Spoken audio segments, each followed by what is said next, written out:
Welcome to IT Push channel. We're on another fishing adventure right now.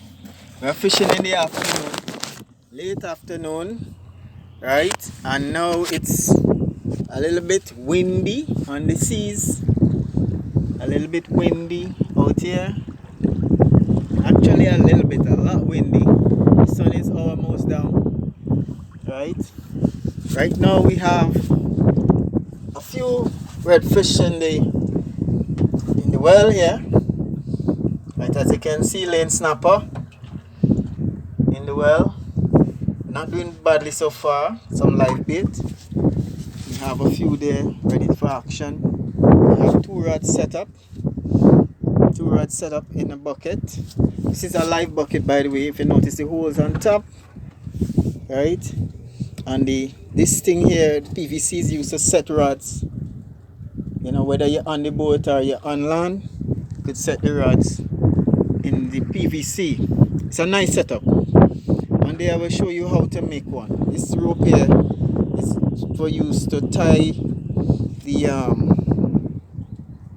live bucket and throw it off in the water so that the bait remain alive. Alright? And you'll only take out a few like this to use at a time. So all the bait will remain fresh. Okay, got him here. Right, so that's one. So we got a double up. And this is two. Right? That's why it's always good when you're fishing, always have your line in the water.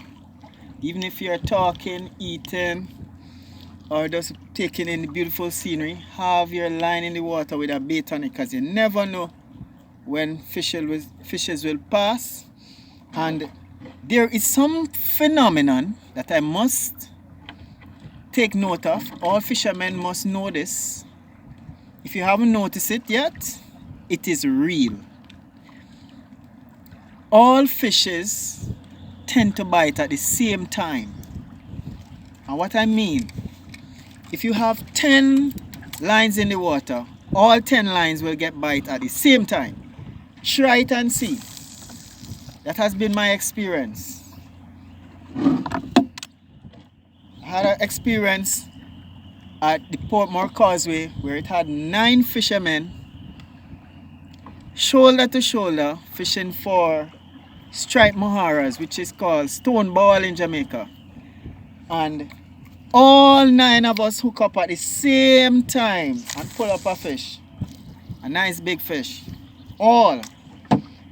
So once you see you get a bite, before you even pull up your line, if you don't have the next line in the water, throw the next line in the water same time, because other fishes are running down the fish that you just caught to try and get the bait out of his mouth.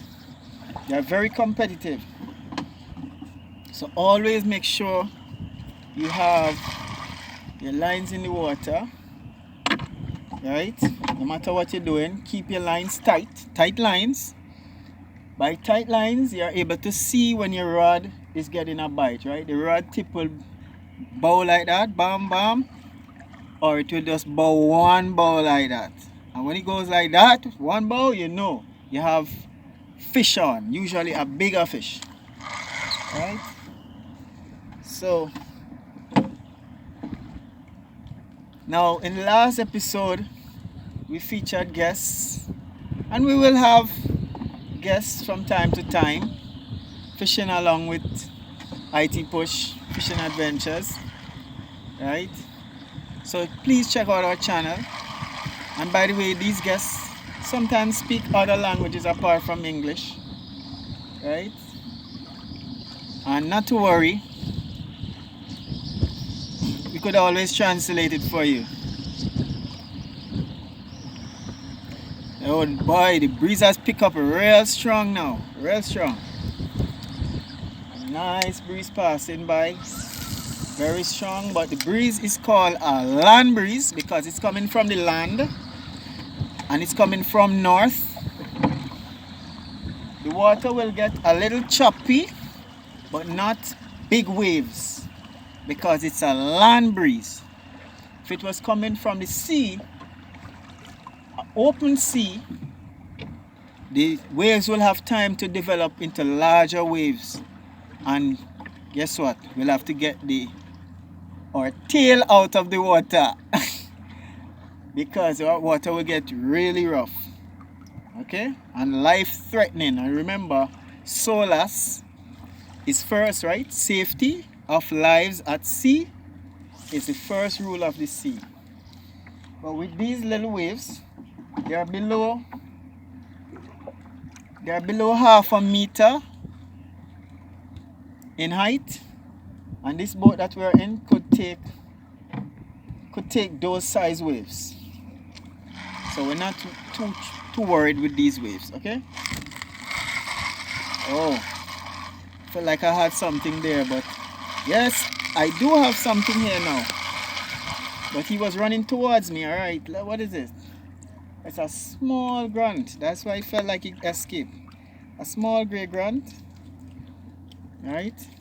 I think I'm gonna throw this one back. Check it out. Say hi. Say hi. Grunt, grunt, grunt. Oh, you heard that? Hi. Right, that's our friend the grey grunt. Very common in these waters. Sometimes it's a little bit too common for my liking, so they can become very pesky. We need to decrease the population of the grey grunt a little bit because there are too many around.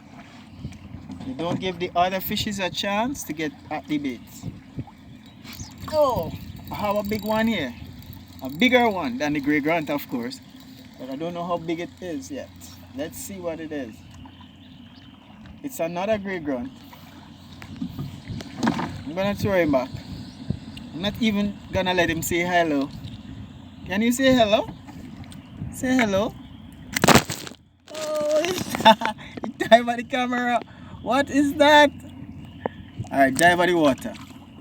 Bye.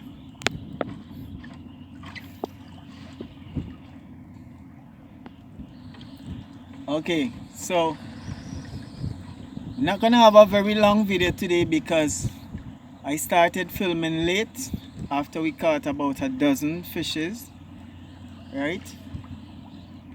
I feel like I'm getting a bite on this line. Oh, what is this?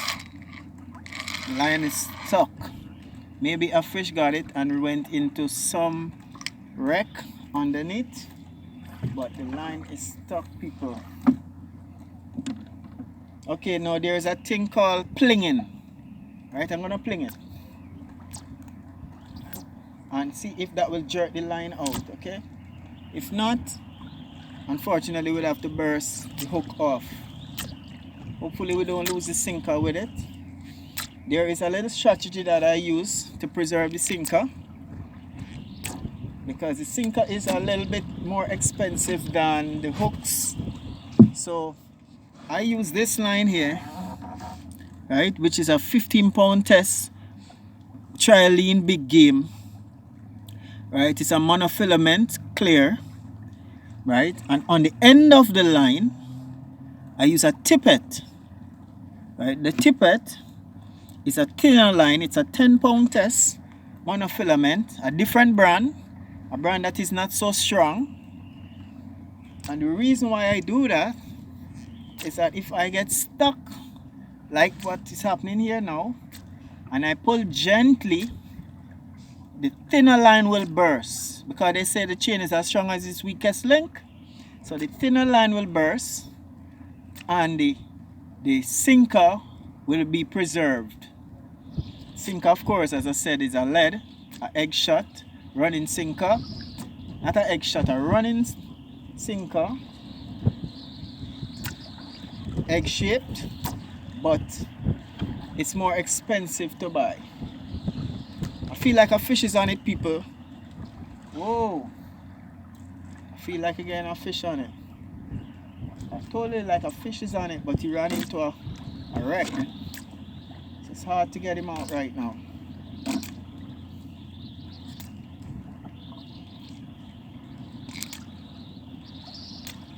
I feel I might have to burst. Oh no, I almost felt lucky here. Okay,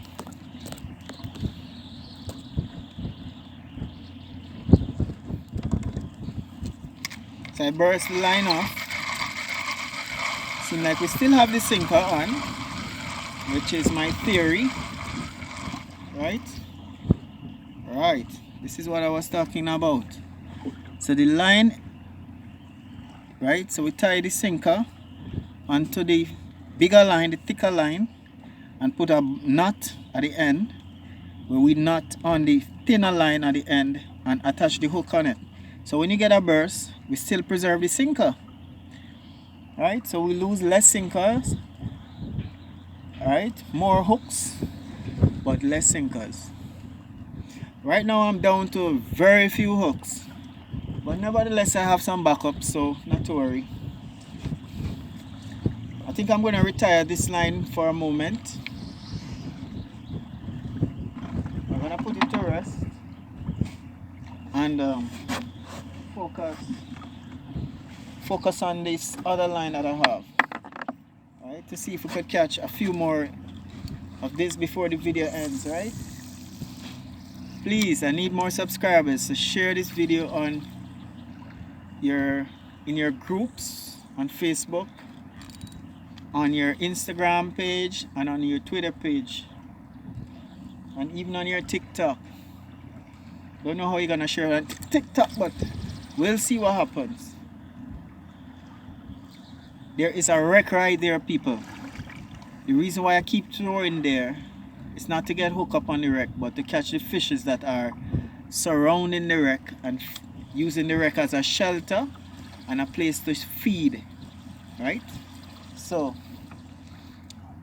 I got hooked up 3 times already, and this is the first time I actually lost a line, lost a hook, and a little 12 inches of line.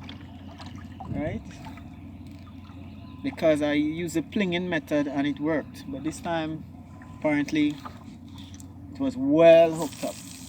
But I'm still throwing in the same spot, because guess what, have some big fishes in that hole or around that wreck.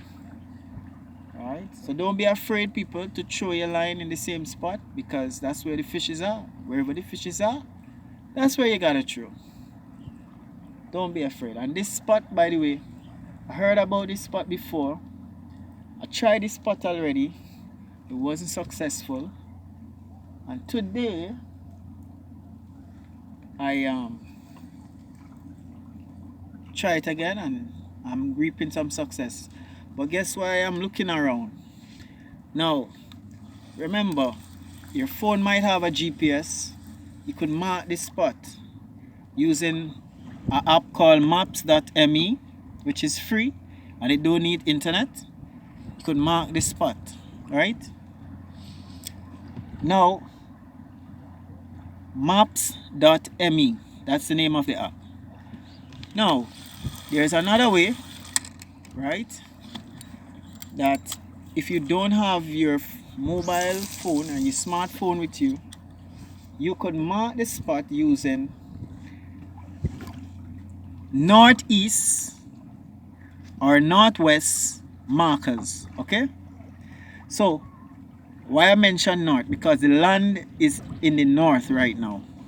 So you're taking land markers, you look to your north, you're lining up 2 objects, a near object like this finger here and a far object, which is my nose. Right, you line up the 2 objects, and when that you're watching that, and then you look in the other direction, whether it be west or east, and you're lining up 2 more objects, a near object and a far object, and that will give you your accurate physical markers that you could look at during the day. You'll have trouble during the night. So if you're gonna fish at night, you probably want to bring your smartphone and use your GPS. And while you're using your GPS, try and see if there are any lights around that you could use as a marker. Remember, you're using a near object to line up with a far object, and that will give you. I'm just reloading my bait here. I'm reloading my bait bucket because all the bait in the bucket had finished. Alright.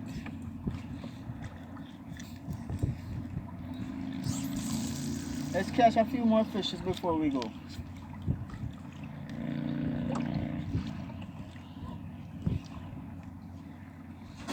I'm using this Shimano FX, a Shimano FX 4000. Always choose 4000 reels and above, 4 or 5000 reels. Very good strength. You could hold large fishes with that. I have landed huge fishes with that, over 50 pounds. And I've landed small fishes with that, just a few ounces. So it's an ideal in between reel to use. Okay, it will hold plenty enough line for you to run a fish if you get a big fish. I think you'll hold over 140 meters worth of. Okay, I got something here. Hold on, because he's not so big. I'm just doing the pumping method. Pump, wind down. Pump, yeah, you have some weight. Pump, wind down. Pump, wind down. Pump, wind down. Pump, he's getting more heavier while he comes in, right? Pump, wind down. Pump, wind down. Pump. Okay. So here we go. This is a nice one. Alright, let's see how long it is.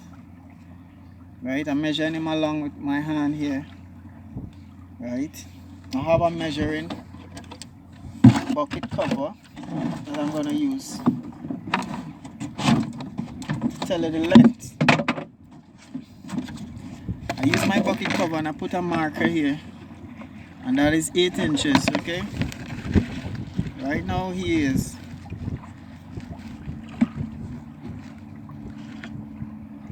he's 8.5 inches. Okay, 8.5 inches. So a nice medium legal size.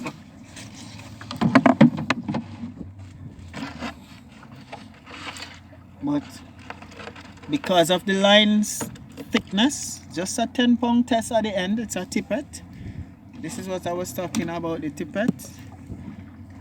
Right, so you have the sinker here, and attached to that is a thinner line with a darker shade. I think this shade is dark green or moss green, and at the end of it we have the hook. So because this tippet is thin, I didn't want to muscle the fish in. Just take your time, pump, wind down, pull back, wind down. Okay, so that's the technique they use for bigger fishes. Once you feel it's bigger, use that technique and you will land the fish. If it's too big to lift, you use that is called a gaff. Well, this is my gaff right now. And you gaff it when you reach close to the boat and pull it inside the boat. Right?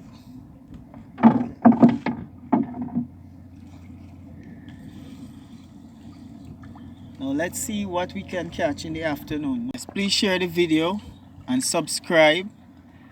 Share it on all your social media pages. I'm looking to reach 1,000 subscribers, right?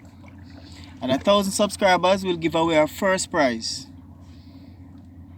Don't worry, no matter where you live, we'll get it shipped to you. Once you have a skybox, just establish a skybox. We'll ship it to your skybox, okay? Alright. Or we'll send you the things like Amazon gift cards and contribution by PayPal, etc. So we're off to catching hopefully another lane snapper. No usual pinning of live bait. This is called a scale sardine. Jamaica is called a tuffy. In Trinidad it's called a hardback, but it's a very good bait because it lasts very long outside waters that are not so fresh. Okay? And most fishes eat it. Okay, I think we have something here coming in. I'm not sure what it is.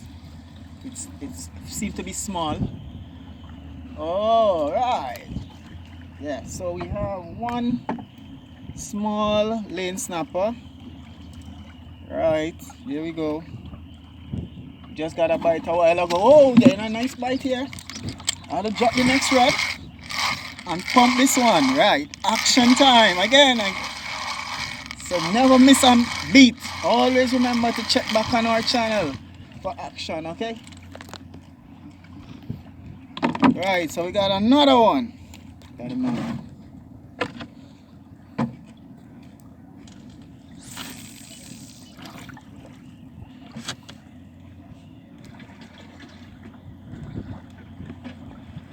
I'm changing the water in the bucket because I see like the bait arch starting to turn over on their side.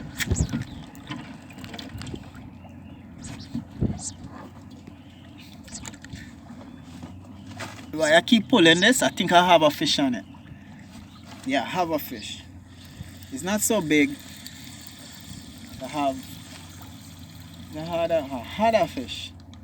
It got away.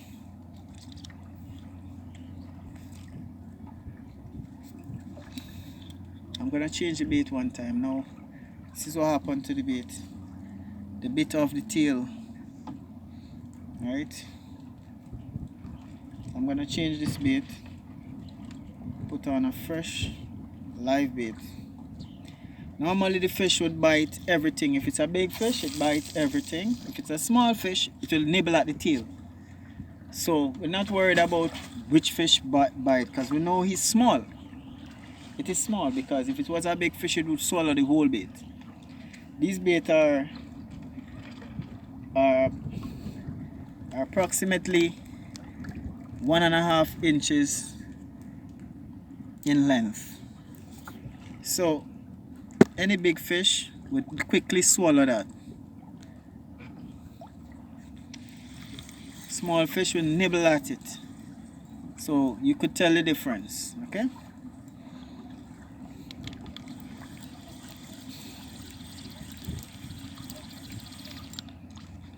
Okay, I'm starting to pull in a lot now because I'm trying to catch some of the bigger fishes that are swimming past, like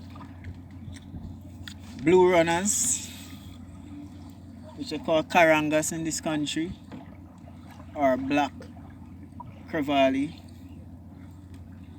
I think it's more like gray or green, dark green or something.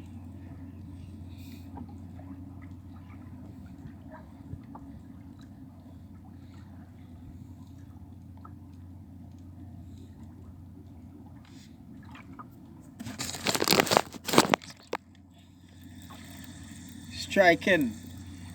So big up to my subscriber. Big up to Simeon Godson Chambers. Big up to Raquel Buchanan. Big up to Kenrick Buchanan. All the Buchanan family. Rowan Buchanan. Big up. Big up to my subscriber Alvin Hunter.